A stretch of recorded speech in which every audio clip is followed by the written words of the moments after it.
ഹരിഹി ഓം ശ്രീ ഗുരുഭ്യോ നമഃ. എല്ലാവർക്കും ആത്മജ്യോതിയിലേക്ക് സ്വാഗതം. നമ്മൾ ശ്രീകൃഷ്ണ ഭഗവാന്റെ കഥകൾ ശ്രീമദ് ഭാഗവതത്തിൽ നിന്നും ഇപ്പോൾ പ്രഥമ സ്കന്ധത്തിലെത്തി. അവിടെ 9-ാം അധ്യായത്തിൽ ഭീഷ്മ പിതാമഹരുടെ കൃഷ്ണസ്തുതിയും ശരീരത്യാഗവുമാണ് നമ്മളിനി പറയുന്നത്. സൂതൻ പറയുകയാണ്, ഇതി ഭീതഃ പ്രജാദ്രോഹാത് സർവധർമ്മ വിവിത്സയാ തദോ വിനശനം പ്രാഗാദ്യത്ര ദേവവ്രതോ അപതത് തഥാ ദേ ഭ്രാതരഃ സർവേ സദശ്വൈ സ്വർണഭൂഷിതൈ അന്വഗച്ഛൻ രഥൈർവിപ്രാ വ്യാസധൗമ്യാദയസ്തഥാ. സൂതൻ പറഞ്ഞു, ധർമ്മപുത്രർ യുധിഷ്ഠിരൻ പ്രജാദ്രോഹം കൊണ്ട് ദുഃഖിക്കുന്ന യുധിഷ്ഠിരൻ എല്ലാ ധർമ്മങ്ങളും അറിയാൻ ആഗ്രഹിച്ചുകൊണ്ട് ഭീഷ്മ പിതാമഹർ വീട് കിടക്കുന്നിടത്തേക്ക് പോയി. അപ്പോൾ ആരൊക്കെ കൂടെയുണ്ട്? വേദവ്യാസ മഹർഷി, ധൗമ്യൻ തുടങ്ങിയ മുനിമാർ, ശ്രീകൃഷ്ണ ഭഗവാൻ, മറ്റ് പാണ്ഡവാദികളും അദ്ദേഹത്തെ അനുഗമിച്ചു. ഈ ഹസ്തിനപുരത്തിൽ നിന്ന് കുരുക്ഷേത്രത്തിലേക്കുള്ള ഈ പ്രയാണം കുബേരൻ ഗുഹ്യകന്മാരോടുകൂടി പോകുന്ന ആ ഘോഷയാത്രയെ അനുസ്മരിപ്പിക്കുന്നത് പോലെയാണ് ഉണ്ടായത്. എന്നിട്ട് എന്തിനെ പറ്റിയാണ് ചോദിച്ചത്? ഭീഷ്മ പിതാമഹരോട് ചോദിക്കാൻ ആഗ്രഹിച്ചത് ധർമ്മത്തെപ്പറ്റി. ധർമ്മം എന്നുള്ള ആ വാക്കിന് വളരെയധികം അർത്ഥങ്ങളാണുള്ളത്. എത്ര വിശദീകരിച്ചാലും മതിയാകാത്തൊരു വാക്കാണ് ധർമ്മം എന്ന് പറയുന്നത്. ചിന്മയാനന്ദ ഗുരുദേവൻ പറയുക എന്ന് പറഞ്ഞാൽ ഒരു വസ്തുവിനെ അതാക്കി തീർക്കുന്നത് എന്താണോ അതാണ് അതിൻ്റെ ധർമ്മം. ഉദാഹരണത്തിന് സൂര്യന് തേജസ്സുണ്ട്, ചൂടുണ്ട്, പ്രകാശമുണ്ട്, അത് അതിൻ്റെ ധർമ്മമാണ്.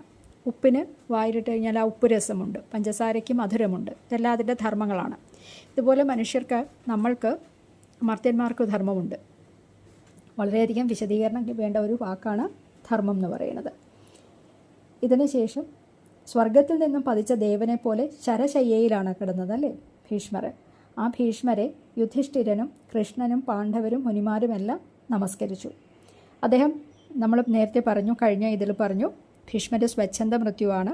അദ്ദേഹം ഇഷ്ടപ്പെടുന്ന സമയത്ത് മൃത്യുവിനെ വരിക്കാനുള്ള ആ ഒരു അനുഗ്രഹമുണ്ട്.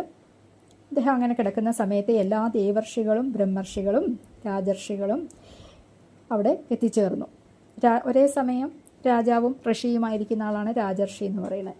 പിന്നെ പർവ്വതൻ, നാരദൻ, ധൗമ്യൻ, വേദവ്യാസൻ, ബൃഹദശ്വൻ, ഭരദ്വാജൻ, പരശുരാമൻ, വസിഷ്ഠൻ, ഇന്ദ്രപ്രമദൻ, ത്രിതൻ, ഗൃത് സമദൻ, അസിതൻ, കക്ഷിവാൻ, ഗൗതമൻ, അത്രി, വിശ്വാമിത്രൻ, സുദർശനൻ, ശ്രീശുകൻ, കശ്യപൻ, ബൃഹസ്പതി തുടങ്ങി സർവ്വമുനിമാരും സ്വശിഷ്യഗണങ്ങളോടുകൂടി അവിടെ സന്നിഹിതരായിരുന്നു. ധർമ്മജ്ഞനാണ് ഭീഷ്മർ. ആ ധർമ്മജ്ഞനായ ഭീഷ്മർ എല്ലാവരെയും ഭക്തിയോടുകൂടി സ്വീകരിച്ചിരുത്തി. അപ്പോൾ ഭഗവാനെ നല്ലതുപോലെ ഭീഷ്മർക്കറിയാം. ജഗദീശ്വരനാണ്. സ്വമായയെ അവലംബിച്ച് ശരീരമെടുക്കുന്നവനായ ഭഗവാൻ കൃഷ്ണനെയും ഭീഷ്മർ പൂജിച്ച് ഇരുത്തി. പിന്നെ പാണ്ഡുപുത്രന്മാരെ സ്നേഹബാഷ്പം കൊണ്ട് അങ്ങനെ ആ അന്ധമാക്കപ്പെട്ട നേത്രങ്ങൾ കൊണ്ട് കണ്ടിട്ട് ഇങ്ങനെ പറഞ്ഞു, അല്ലയോ ധർമ്മപുത്രാദികളെ, ധർമ്മം, ബ്രാഹ്മണർ, അച്യുതൻ ഇവരെ ആശ്രയിച്ച് കഴിയുന്ന നിങ്ങൾ യാതൊരു കാരണവശാലും ക്ലേശത്തെ അർഹിക്കുന്നില്ല. അച്യുതൻ ആരാണ്? ച്യുതിയില്ലാത്തവനാണ്. അതായത് ഇളക്കമില്ലാത്ത ആളാണ് അച്യുതൻ ഭഗവാൻ. അപ്പം നിങ്ങൾക്ക് ഇപ്രകാരം കഷ്ടപ്പെടേണ്ടി വന്നത് അന്യായവും കഷ്ടവുമാണ്. അപ്പം എപ്രകാരമാണോ മേഘങ്ങൾ വായുവിന് അധീനമായി കഴിയുന്നത്, അതുപോലെ അഷ്ടദിക്പാലകന്മാരോട് കൂടിയ ലോകം കാലസ്വരൂപനായ ഈശ്വരൻ്റെ നിയന്ത്രണത്തിലാണ് കഴിയുന്നത്. ആരൊക്കെ ഉണ്ടായിരുന്നു? പാണ്ഡവർക്ക് ധർമാത്മജനായ യുധിഷ്ഠിരനുണ്ടായിരുന്നു. ഗദാപാണിയായിട്ടുള്ള ആ വളരെ ബലവാനായ ഭീമസേനൻ, ആ ഗാന്ധീവം എന്നുള്ള വില്ലുള്ള ധനുർധരനായ അർജുനനുണ്ടായിരുന്നു. പിന്നെ ഗീതയിൽ ഭഗവാൻ പറഞ്ഞിരിക്കുന്ന സവ്യസാചി എന്നാണ് അല്ലേ, 2 കൈകൊണ്ടും യുദ്ധം ചെയ്യാൻ കഴിവുള്ളവൻ ഗാന്ധീവം. പിന്നെ മിത്രമായി കൃഷ്ണനുണ്ട്. ഉള്ളിടത്ത് പോലും അങ്ങനെ ഇവരെല്ലാവരും ഉള്ളിടത്ത് പോലും ഇപ്രകാരം ആപത്തുണ്ടാകുന്നത് നിശ്ചയമായിട്ടും വിരോധാഭാസം തന്നെയാണ് എന്ന് പറയുന്നു. ഭഗവാൻ കൃഷ്ണൻ്റെ ഇച്ഛ എന്താണെന്ന് ആർക്കും അറിയാൻ പറ്റത്തില്ല, ഇനിയൊട്ട് അറിയുകയുമില്ല. അപ്പോൾ അതൊക്കെ ക്രാന്തദർശികൾ കൂടി ഇതൊക്കെ അറിയാൻ ആഗ്രഹിച്ച് ക്ലേശിച്ച് പോവുകയാണെന്ന് പറയുന്നു. കൃഷ്ണൻ യഥാർത്ഥത്തിൽ ആദിപുരുഷനായ നാരായണൻ തന്നെയാണ്. അദ്ദേഹം ഈ ജഗത്തിനെ ആകെ മായയാൽ മോഹിപ്പിച്ചിട്ട് ആ ഗൂഢ സ്വഭാവത്തോടുകൂടി യാദവ വംശത്തിൽ അവതരിച്ചിരിക്കുന്നു. മോഹിക്കുക എന്ന് പറഞ്ഞാൽ നമുക്കിപ്പോൾ എന്തിനോടെങ്കിലും ആഗ്രഹം തോന്നുക എന്നുള്ള ചെറിയ അർത്ഥം മാത്രമല്ല, നമ്മൾ നമ്മുടെ ഈ രൂപം എടുത്ത് കഴിയുമ്പോൾ നമ്മുടെ യഥാർത്ഥ സ്വരൂപത്തെ മറന്നു പോയിട്ട് എല്ലാ ഇന്ദ്രിയങ്ങൾ വഴിക്ക് കിട്ടുന്ന വിഷയങ്ങളോടുള്ള എല്ലാ സംഘവും ഉണ്ടായിരിക്കുന്ന അവസ്ഥയാണ്. നിങ്ങൾക്ക് പാണ്ഡവരോട് ഭീഷ്മർ പറയുകയാണ്, ഇദ്ദേഹം മാതുലപുത്രനാണ്, പ്രിയനാണ്, ഉത്തമ സുഹൃത്താണ്, മിത്രവുമാണ്. നിങ്ങൾ അദ്ദേഹത്തെ അതുകൊണ്ട് എന്ത് ചെയ്യുന്നു? മന്ത്രിയാക്കുന്നു, ദൂതനാക്കുന്നു, സജീവനാക്കുന്നു, ഇതെല്ലാം ചെയ്യുന്നു അല്ലേ? അർജുനൻ്റെ തേരാളിയുമായി. ഇനി പറയാണ്, സർവാത്മന സമദൃശോ ഹി അദ്വയസ്യാനഹങ്കൃതി തത്കൃതം മതിവൈഷമ്യം നിരവധ്യസ്യ ന ക്വചിത് തഥാപി ഏകാന്തഭക്തേഷു പശ്യഭൂപാനുകമ്പിതം യന്മേ അസോം സ്ത്യജത സാക്ഷാത് കൃഷ്ണോ ദർശനമാഗത.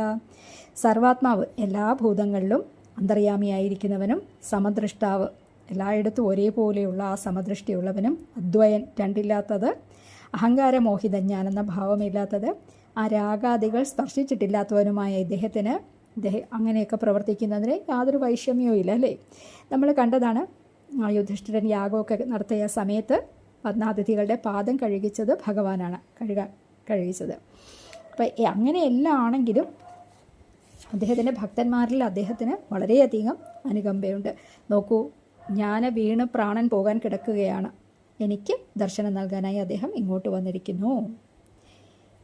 അപ്പം ആ ഭക്തിയാവേശ്യ മനോയസ്മിൻ വാച എന്നാമ കീർത്തയൻ ത്യജൻ കളൈബരം യോഗി മുച്യതേ കാമകർമ്മഭി.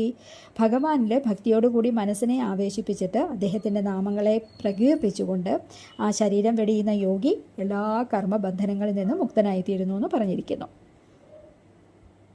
ഇനി അദ്ദേഹത്തിന് ഭഗവാനോടുള്ള സ്തുതിയാണ്.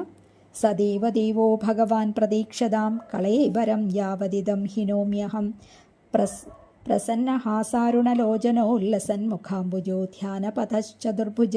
ദേവദേവനായ ആ ഭഗവാൻ കൃഷ്ണ, അങ്ങ് ഞാൻ ശരീരം വെടിയുന്നതുവരെ അങ്ങയുടെ ആ പ്രസന്നമായിട്ടുള്ള മന്ദഹാസം, ആ ഇളം ചുവപ്പ് കലർന്ന മനോഹരമായ താമരപ്പൂ പോലുള്ള നേത്രങ്ങൾ എന്നിവയോടൊത്ത് ആ ശോഭിക്കുന്ന മുഖപങ്കജത്തോടു കൂടിയും ചതുർഭുജനായി എൻ്റെ ധ്യാനത്തിനായിട്ട് ഇവിടെ ഇരിക്കണമേ എന്ന് പറയുകയാണ്, അഭ്യർത്ഥിക്കുകയാണ് ഭീഷ്മർ. സൂതൻ പറയുന്നു.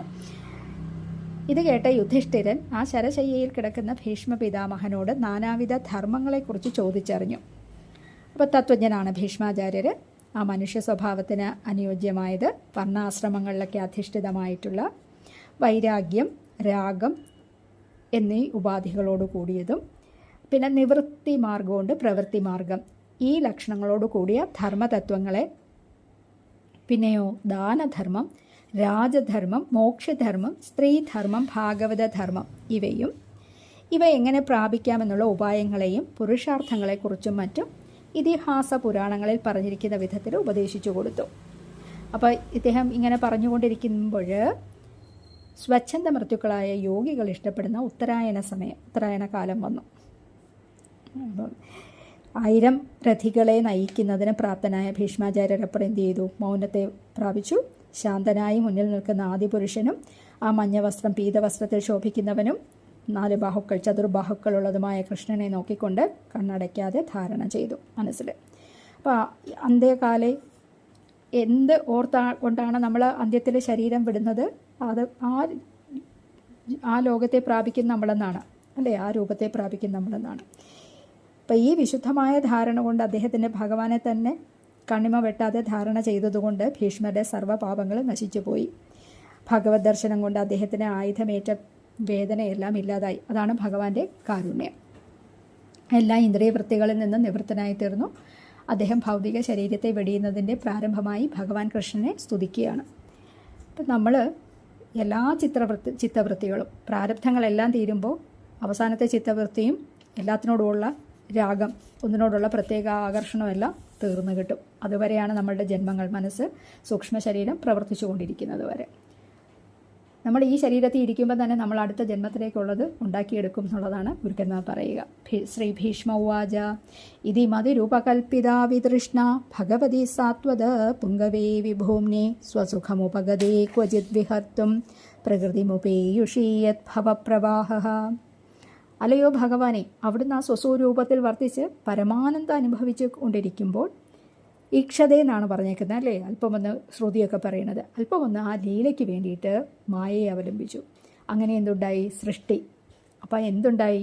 അനേക കോടി ബ്രഹ്മാണ്ടങ്ങളുടെ പ്രവാഹം തന്നെ ഉണ്ടായി അല്ലേ? അപ്രകാരം ഇരിക്കുന്ന സാത്വതപതിയായ ഭഗവാനിൽ എൻ്റെ മനസ്സ് അർപ്പിക്കപ്പെട്ടതായിരിക്കുന്നു എന്ന് പറഞ്ഞിരിക്കുന്നു. ഇനി ത്രിഭുവന കമനം തമാലവർണം രവികര ഗൗരവരാംബരം ദധാനേ വപുരളകുലാവൃതാനനാബ്ജം വിജയസഖേരതിരസ്തു മേനവദ്യ. അങ്ങയുടെ ആ തിരുസ്വരൂപം ത്രിലോകങ്ങളിൽ വെച്ച് സുന്ദരമായതാണ്. അവിടുത്തെ വർണ്ണമോ തമാലവൃക്ഷത്തിന് തുല്യമാണ്. അവിടുന്ന് ഉദയസൂര്യൻ്റെ ആ ശോഭയോടുകൂടിയ പീതവസ്ത്രം ധരിച്ചിരിക്കുന്നു. നെറ്റിയിൽ പതിഞ്ഞു കിടക്കുന്ന കുറുനിരകൾ അങ്ങയുടെ ആ മുഖമാകുന്ന താമരയുടെ ഭംഗി വർദ്ധിപ്പിക്കുന്നു. മായാമർദ്യ ശരീരത്തെ ധരിച്ചവനാണ് അങ്ങ്. അർജുന സഖാവുമായ ഭഗവാനിൽ എനിക്ക് നിഷ്കളങ്കമായ ഭക്തി ഉണ്ടായി വരണേ എന്ന് ഭീഷ്മർ പ്രാർത്ഥിക്കുകയാണ്. ഇനി യുധിത്തുരഗരജോ വിധൂമ്ര വിശ്വ കജലുളിത ശ്രമവാര്യലങ്കൃത്താസ്യേ മമ നിശിതശരേർ വിഭിദ്യമാനത്വജിവിലസത്കവജേസ്തു കൃഷ്ണാത്മാ. അർജുനൻ്റെ സാരഥിയാണ് ഭഗവാൻ അല്ലേ. അങ്ങനെ പോയി യുദ്ധഭൂമിയിലേക്ക് വന്ന ആ ഭഗവാന്റെ തിരുമുഖത്ത് കുതിരക്കുളമ്പടി, ആ യുദ്ധക്കളത്തിന് മുഴുവൻ കുതിരക്കുളമ്പടികളാണ്. അതുകൊണ്ട് ഉയർന്നു പൊങ്ങിയ പടലങ്ങൾ കൊണ്ട് തവിട്ട് നിറത്തിലുള്ളതായി.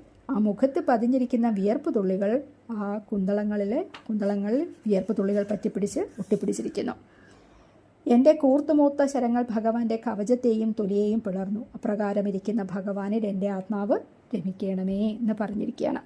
സപതി സഖിവജോ നിശമ്യ മധ്യേ നിജപരയോർബലയോ രഥം നിവേശ്യ സ്ഥിതവതി പരസൈനികായുരക്ഷണാ ഹൃദവതി പാർത്ഥസഖേരതിർമമാസ്തു. അർജുനൻ്റെ ആവശ്യപ്രകാരം നിതിരുവടി ഇരു സൈന്യത്തിൻ്റെയും മധ്യത്തിലായി രഥത്തെ കൊണ്ടുപോയി നിർത്തി. ഗീതയിലും പറയുന്നുണ്ടല്ലേ, ഭഗവാനെ അങ്ങ് ആ രണ്ട് സൈന്യത്തിനെയും മധ്യത്തിലായിട്ട് അച്യുത രഥത്തെ കൊണ്ടു നിർത്തൂ, ഞാൻ എല്ലാവരെയും ഒന്ന് കാണട്ടെ. എന്നിട്ട് ഭഗവാൻ എന്ത് പറഞ്ഞു? പശ്യ, കാണൂ എന്ന് പറഞ്ഞു അല്ലേ. നിർത്തിയിട്ട് ഭഗവാൻ നോക്കിയിട്ട് ശത്രു സൈന്യത്തിൻ്റെ ആയുസ് സ്വദൃഷ്ടി കൊണ്ട് ഹരിച്ചു കളഞ്ഞു. അങ്ങനെ ഇരിക്കുന്ന പാർത്ഥസഖാവായ ഭഗവാനിൽ എനിക്ക് ഭക്തി ഉണ്ടാകണമേ.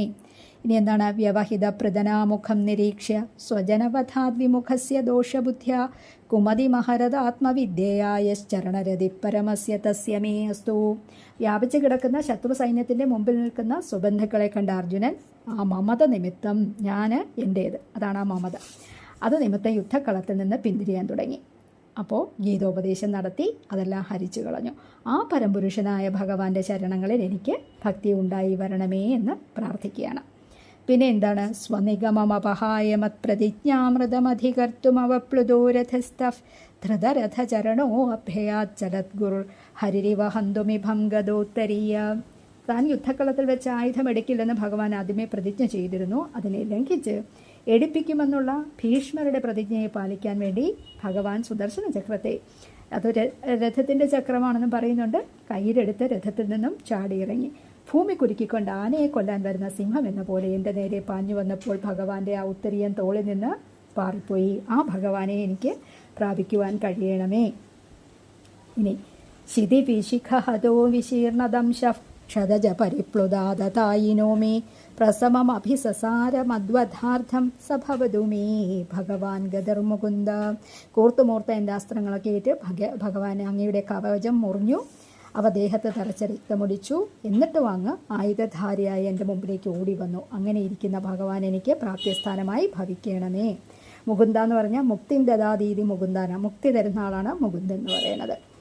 ഇനി വിജയരഥ കുടുംബാത്തതോത്രേ ധൃതഹയരശ്മിനേ തത്ശ്രിയക്ഷണീയേ ഭഗവതി രതിസ്തുമേ മുമുക്ഷോർയമിഹ നിരീക്ഷ്യ ഹദാഗദാസരൂപം.